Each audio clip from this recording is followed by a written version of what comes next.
Today we're going to be discussing a brand new Idle Heroes strategy never before discussed on the channel, and that's exciting for two reasons. A, it's a different way to play the game, and B, it'll give options for those of you that like to spend some money, and also give some thought to you guys who are free to play if our chances of getting resources increases. This strategy is focused around Mockman, which is very exciting, as previous strategies in the past have leaned towards people like Swordflash, so to have a new hero as our focus is exciting. And also it involves building him early, something a lot of people have asked about, but I've never really given you an answer about how to do. So folks, let's go take a look at how we would go ahead and build ourselves a super duper strong Mockman account. First things first, we need to draw our attention to Mockman and his tenants. Whenever you want to focus on a hero, this is where you should go first. Now, granted, a lot of you, if you don't have a Void 4 hero, will not be able to know about this tenant list, but fortunately, the folks in Discord have you covered. Join our Discord or any of the great Idle Heroes Discords out there, and you will easily find an infographic telling you all of the tenants for each hero. Our attention draws today towards Mockman, and you'll see his tenants are, if you were taking this with a traditional approach, kind of bad, because when you look at Transcendence heroes, typically it's good to look at their Transcendence tenants, and you'll see Swordflash and Arania just sucks in tenant spot 2, and Jara is someone you don't really want to build early because she requires a lot to get going, mainly Ruyi Scepters and Demon Bells. If you don't have those artifacts, you're going to struggle. But one good thing about Mockman is the fact that tenant spot 3 is Eloise, and actually you can use Onkiramaru in tenant spot 2, and if you draw your attention across to Eloise, who we have covered many times in this channel before, you'll see that Onkiramaru is a tenant for her in tenant spot 1. Many free-to-play players are finding that actually, even though before I've discussed building Ithaca as a good way of dealing with broken spaces, if you build your account properly by leaning towards Drake and Waldeck and Ignis and have the correct units for Eloise in something like Broken Spaces, you should be able to be Broken Spaces 7 with a Void 3 Eloise or higher. Granted, it takes you a little bit of time to get those Stellar Shards, but you shouldn't struggle too much to get yourself a Broken Spaces team online. In that situation, you can skip Ithaca, go with Onkiramaru, and that will set you up nicely for using Mockman. Now, as well with Mockman, you'll notice that there's Forkis or himself. I would go with Forkis. Forkis has a skin, but of course, Forkis is another one of those awkward dark heroes to build. Many people prefer like Carrie, Amon-Ra, Drake. Heroes like this are really, really strong. You could go ahead and build Carrie early. Of course, she is a tenant for Eloise, so having on your account is never ever going to hurt. And then you probably need to build the Mockman copy himself because he is a dark hero. And then you can go ahead and draw your attention to Forkis. So it may take you a bit of time to get tenant spot 1 established, but no doubt you'll eventually get there. And then tenant spot 4, you're going to have to build a Saja. This is because Starring Jara is not going to be popping up in this strategy until we're about 4 Transcendence heroes in, and therefore Saja will just take the place. But one really interesting thing about Saja, which again a lot of people don't really know, is Eloise actually uses Saja as a tenant if you look for tenant spot 2. So there are legitimate ways of building an Eloise-focused account with Onkiramaru, with Saja. You go with Tix and Carrie as you traditionally would, but this answers your question for tenant spot 1 and 2 because when you do pivot into Mockman, you already have the Onkiramaru, the Eloise, and the Saja ready to go. That makes Forkis the only hero left to focus on. So, if you haven't already gathered, this fantastic team is going to start off as any good account will, with an Eloise. So you'll just follow the typical Eloise strategies out there, build her tenants, get that 9-star Ignis so that she dies, it gives you control immunity, and your Eloise will clear game modes. Therefore, as always, we're going to recommend that you pick up yourself a Golden Crown. It's a fantastic artifact for Eloise, a very versatile artifact for keeping heroes alive. It gives attack, HP, all damage reduction. You know this by now. If you haven't seen any of my videos discussing Eloise as an early strategy, well, welcome to the channel. First of all, hit that subscribe button and go ahead and check some Eloise videos out. I have a whole playlist designed for new players, and it should discuss Eloise pretty in depth, giving you information on how to set up an account for Eloise. Anyway, once you've got your Golden Crown covered, of course, we're going to draw our attention next to Melodic Strings. You're going to want 4 copies of Melodic Strings so that you can go ahead and make this a splendid artifact so that we have Valiant Music, which is going to improve our damage dealt. This artifact is going to be great, not just when you need those heroes with a bit of burst. A alongside Eloise, but when we do go ahead and build up Mockman. Now, you may have heard that Mockman is a risky hero to build early. The main reason is his sublimation is fantastic, and not having it really hurts his performance, and his transcendence tenants aren't that great, so arguably you can gimp his power if you don't know what you're doing. However, if you do decide to spend money on this game, you should actually have a decent number of sublimation chests before you even get to your first transcendence hero, and if that's not the case, you should have at least some by the time you get to transcendence hero number 2.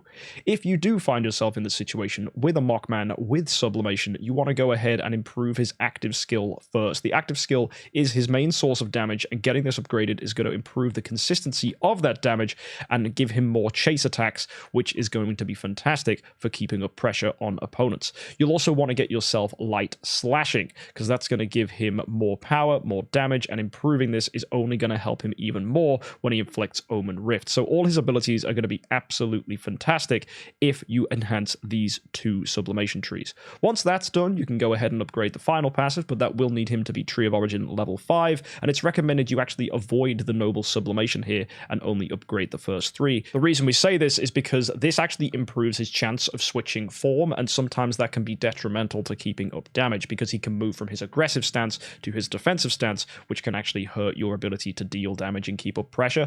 So you arguably want to be keeping him without this upgraded, and that means it's actually cheaper on sublimation, so you only need to upgrade the first 3 levels. So Mockman is going to be our main focus. You don't actually have to build him straight away. You could actually follow a traditional Eloise route and go with Fairy Queen Vessa as a support hero just once you establish the sublimation, Tree of Origin levels, and other things you'll need. So actually, rather than switching to the traditional strategy, which we mention all the time, which is to go with Sword Flash, if you go ahead and take a look, she's a fantastic assassin and damage dealer, and then using Lord of Fear Aspen as a tenant for her as your second Transcendence hero, you can actually pivot into something a little more aggressive, which would be Star Swordsman Mockman.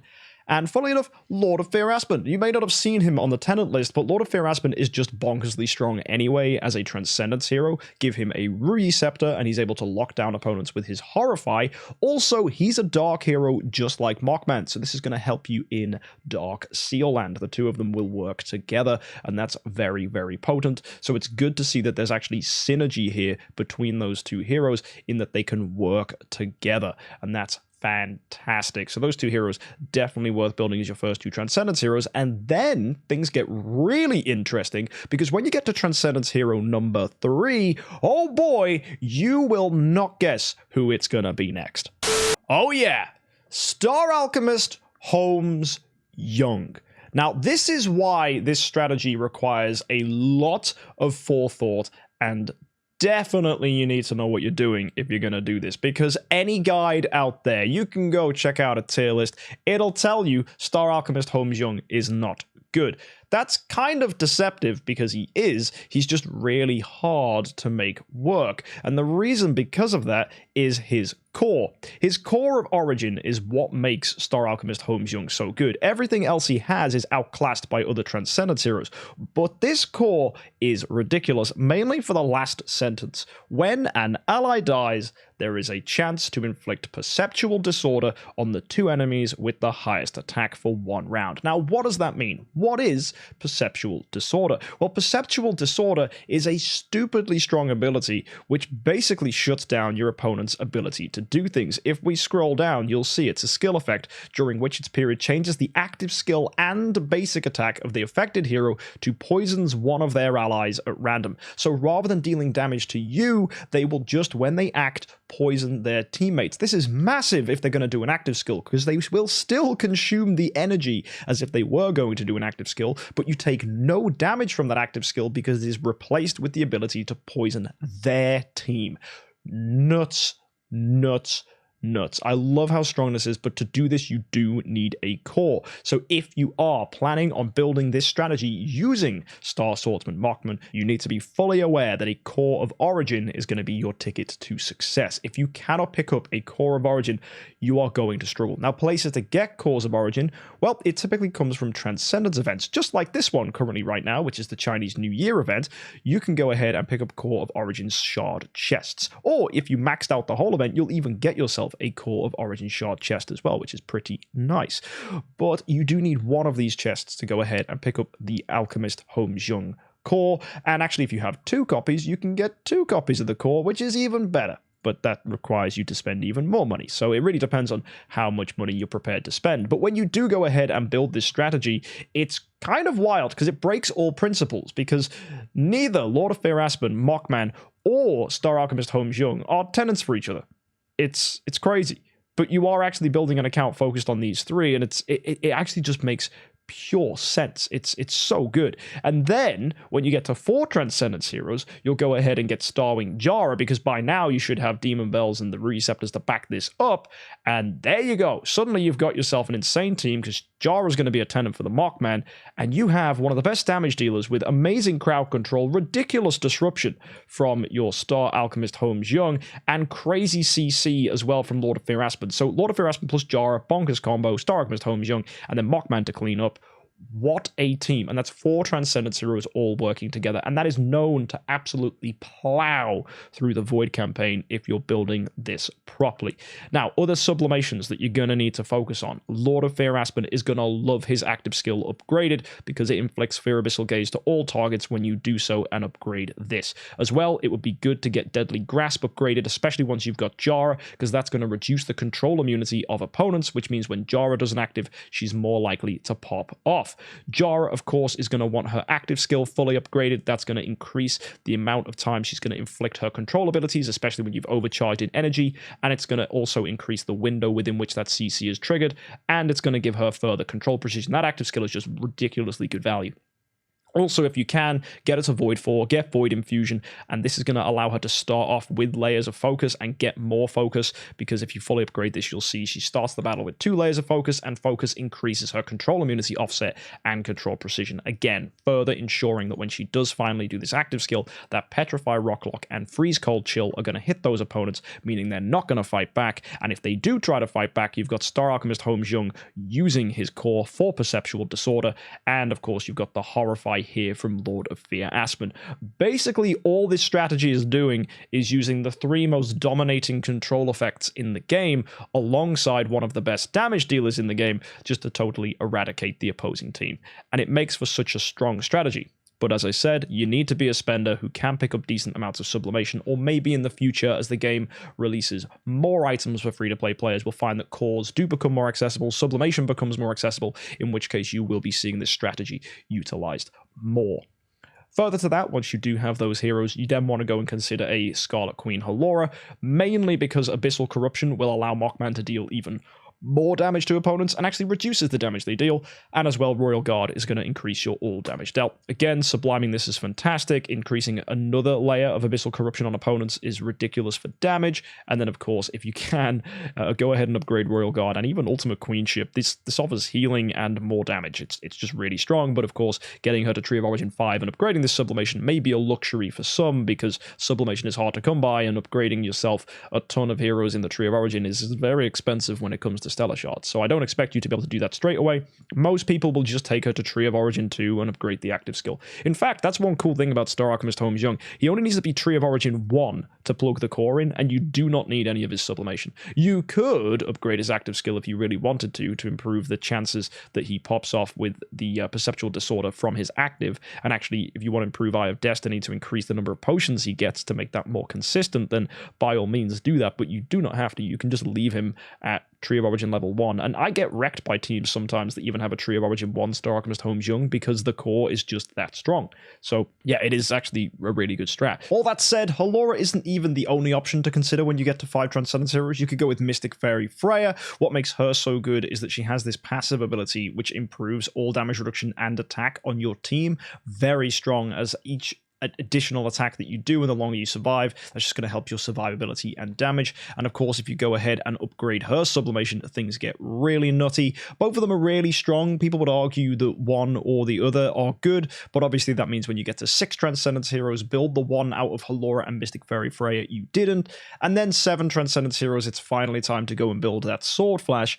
She is going to just be a tenant for Mockman. That's going to be her role. There's no point going for Arania, as she just doesn't have as much attack as a tenant as a Sword Flash does. And that's all the way from just the beginning straight through to 7 Transcendence heroes. There are other artifacts to consider as well during your journey doing this. When it comes to getting yourself a golden crown, like we said, funnily enough, in this strategy, it's not a bad idea to go ahead and pick up more copies of golden crown to make it splendid, because especially if you're a spender, you should be able to get more artifacts than you would normally expect. So yep, a splendid golden crown is going to help you defensively in some moments when Mockman needs that added bit of tankiness.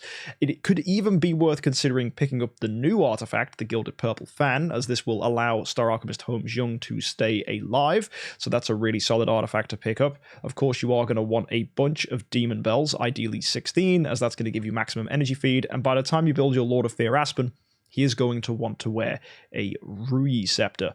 Really, really important you go ahead and grab that. Some little optimizing decisions you can go ahead and do is you can actually swap the carry that you would build for Eloise to a Mockman, as that will save you on dark food, because of course you still need to build that Forkis or Mockman for tenant spot 1 for Mockman, so that will keep things clean. And as well, don't forget, you also need to be very stingy on dark food, as you need to build Aspen as a second Transcendence hero, so you may be forced to swap carry out, as that will keep you with a good amount of dark food for later Transcendence decisions.